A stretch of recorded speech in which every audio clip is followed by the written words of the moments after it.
Why did she move when I sat down? Surely she could not tell so soon that my Saturday bath had worn away, or that passion had pushed me for a rape. She could not risk a theft so early in the month, and who knows that on tomorrow 'twould fall her lot to drink her coffee from a cup my darkened hands had clutched. So horrible was that moment, I too should have run away, for prejudice has the odor of a dying beast. Whether rapist or racist, both fall in the savage class. And the greatest theft of all is to rob one's right to be. Now let me tell you something interesting. I wrote that poem January 11th, 1961. Had forgotten it until I went to Riverside Church, and now, see, things can change, folks. I'm telling you, things can change. Now, I am the senior minister of the Riverside Church, and it's now 30 years since that time. I get a call for an opportunity for a member to visit me. She happens to be, as well, you know, Riverside's an integrated church, so she's a white woman. She wanted to talk to me. She came to me and she said, Reverend Forbes, I wanted to talk to you. I was going through some of my things, and I found a letter that I had gotten back in 1961, and in it you had enclosed a poem. I had forgotten about the poem. And she said, I wanted to return it to you. Let me explain something to you. Why did I, a man who had experienced one white woman running away, why had I sent that letter to another white woman? Because she was working in our community at the United Church, bringing black kids together across town to participate in both recreational and educational opportunities, and she cared for us. So that when I was hurt so deeply, I thought I better send it to her, because if I'm hurting, she's hurting too. So Dorothy Marcus gave me the poem, and it reminded me why it's hard for me to be a racist. I might look like one, but Lord knows it's hard. You know why? I learned a long time ago that you cannot put people into categories based on their external appearance. You got to know folks. See, some folks can choose that which is including, and other folks, due to something inside of them, are not yet ready to venture into a more inclusive, beloved community. I learned that progress is made. But the fact is that here's a guy who used to live with discrimination all the time, and now after bloodshed, after the dogs, after the hoses, after Supreme Court decisions, after legislations of amendments to the Constitution, after all, things are not perfect. And I want to warn you, I do see some evidences of backsliding, but we do not live as a segregated society. We are not fully integrated, folks. Don't let me make you think something that's not true. But we've made progress in race. But now here we are. We are not here to talk about race relations. We have seen that violence can strike anywhere, and it leaves our hearts naked, vulnerable, exposed. We know that. So Dr. King, who talked about race relations, yes, but he also talked about nonviolence. And here we are. And I need not hold you in suspense. Basically, I'm wondering if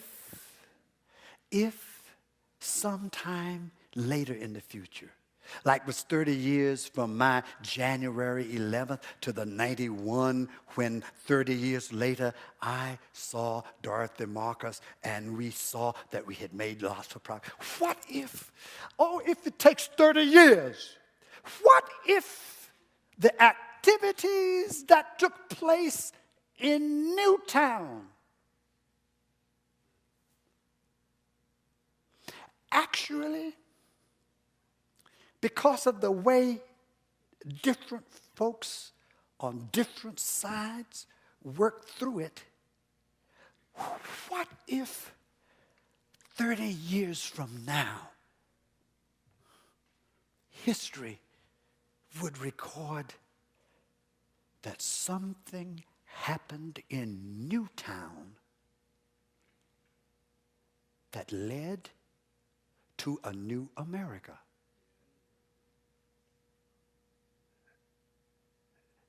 Then the tragedy, as I've said to others, when tragedy comes, don't just sit around and mope and cry.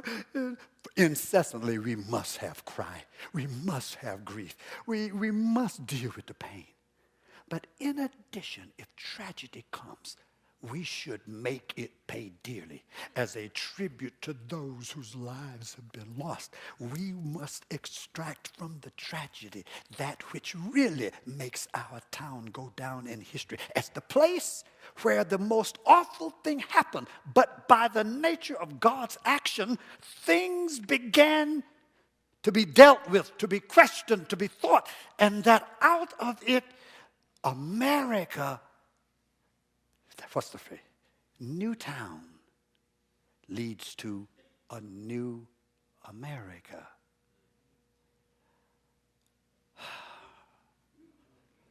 Well, let me back up and share with you some words of hope and healing. So, during the 9/11 struggle, I learned that there are some realities that speak hope and healing. And I want to mention the first one now. The first one is the body. That's right. The body. The body. People want to know, how can we get through this awful time? Well, to tell the truth, I need your help on this one. For those of you who were closest to the tragedy, and yet you've made it through, why don't you agree with me if you think it's true, that one of the ways you made it through was that your body led you through this early phase of that grief. And I just want to thank God, as the psalmist did, for we are fearfully and wonderfully made. And for all of the things that God did in making us who we are, God put inside of each and every one of us the capacity to deal with loss, the capacity to grieve. The body knows how to take each one of us through grief. It tells us when to cry without even consulting with us.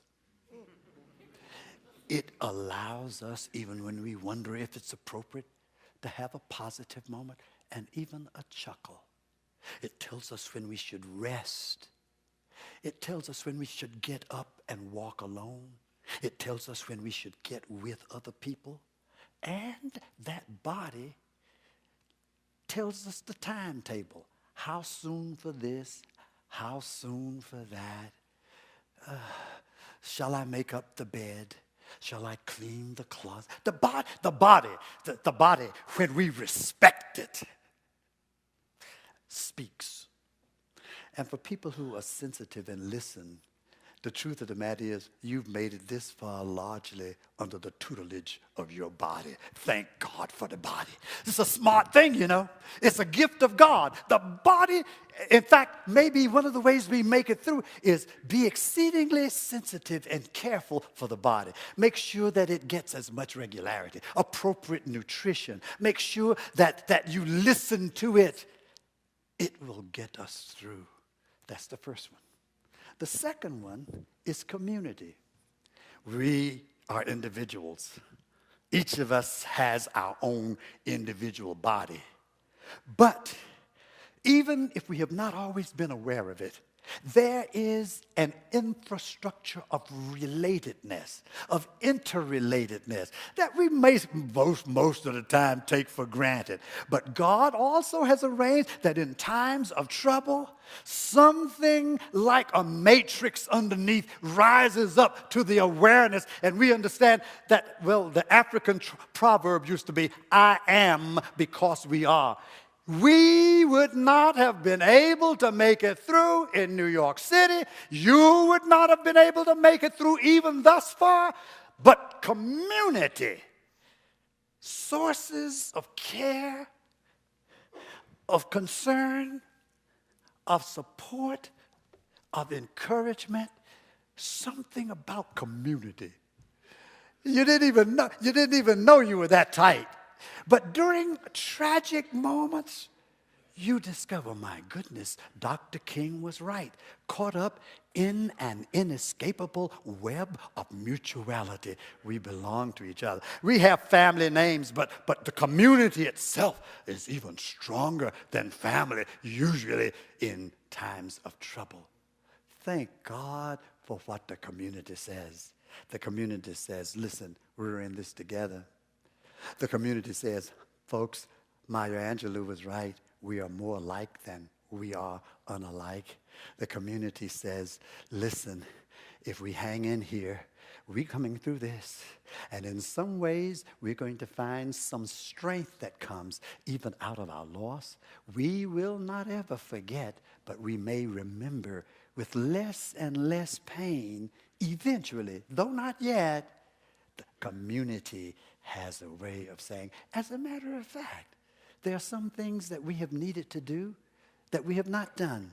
But in the light of this, let's take time to put our heads together to really make our wonderful town more beautiful than it ever was before. But of course, as a preacher, you know I got a third point, and that would be that. And I've talked about what the body does and what the community does. But I wanna speak about what the Spirit does. What the Spirit does. The Spirit speaks to us, and I think I'm coming to a point of saying, folks,